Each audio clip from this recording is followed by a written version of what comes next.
these big silver things huge, all yeah. over me. And, I'm like, and then I'm doing this thing with Mr. Inoki.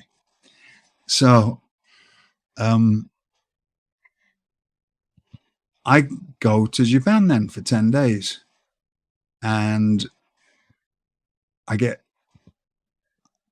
as much as I'm going to say, I got looked after very well. Let's put it that way. And I wrestled. The first night there was incredible because I got to wrestle people again, because I'd watched tapes and I'd read up on New Japan, and I knew what I knew, and I knew people from there, and I knew people who had wrestled and trained, and that goes back to Marty and Marty Jones and Terry Rudge and Pete Roberts and that. And the first night I got to wrestle Kido and Fujinami, who were people that I knew were pros, real, the top, right? Fujinami, incredible. So was Kido. And you know, I beat Kido. I beat quite a few people on that tour, or I didn't get beat. I was in some tag matches, but I didn't get beat because I've got this match with Mr. Inoki in America when I get back. Right. Right. And so, and from then ever onwards for the next 3 years, I was going on regularly on tours for the next 3 years. I always got looked after very, very well by everybody there. And it was some of the just great times of my life. And again, I knew a lot of people there. So the first day that I get to Japan, this is before my match with Mr. Inoki, the first day, Mr. Inoki comes over to me. I'm at the building early, and I'm doing my squats and doing my stuff, what I do anyway. And there's the group of young boys by the ring training. And Mr. Inoki brings over Yuji Nagata, Otani, and Ishizawa, who became Kendo Kassin. And he asked me, although we're all the same age near enough, he asked me, he said, every tour, so all of a sudden, this is a sentence, he said, every tour you're on from now on, that, right, which is, wow, from now on, that's which good. is exactly what he said to me. Right. He said, I want you to train with these three, because business in England by then wasn't. 94 had been a bad year. 95 came back a little bit in England. That's when I believe Kojima went, and then a few others after. It sort of, there was some, you know, little ups and downs, but they were three that didn't get to go to England, and he liked a lot of because a lot of it was based, whether they needed or ever used that style. He liked them to be or to know it, right? It's no different than when I first met Triple H.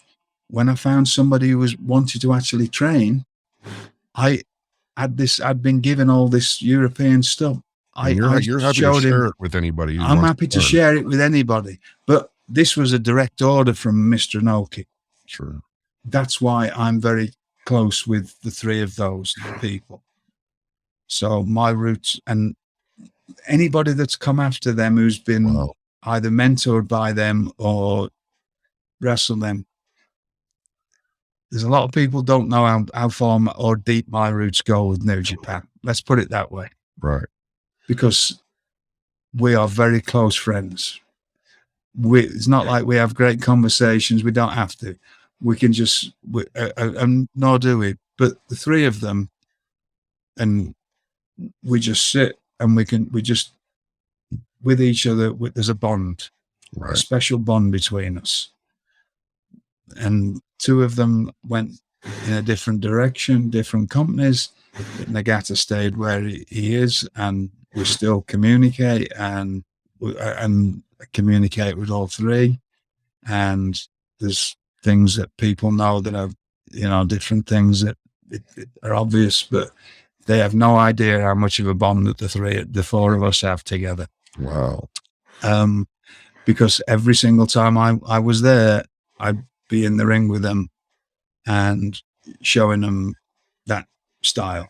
And whether they used it or not, and different, it doesn't matter. That was my job, was to train, and we all trained together, and we hung out together, and and they were still young boys at the time, and they were old as me, but that was so. When I hear these people talk about they have deep roots with people, mine go back very deep, very deep, right? Although there's the stuff I did in Japan, but if you don't know any better, or if you're not a Japanese historian, and I know Fumi Saito knows that the score here, but I'm just a pro wrestler. But in Japan, because I've wrestled Mr. Inoki, and I'm not, I don't get mentioned, but there's a thing with me there because of the people that I was, I helped, and still keep in touch with. And and again, it's a mythical thing, really, but it's the Billy Robinson thing. If you look at the lineage, it's Billy Robinson, Marty Jones, me. All these things add to this myth, and these different things.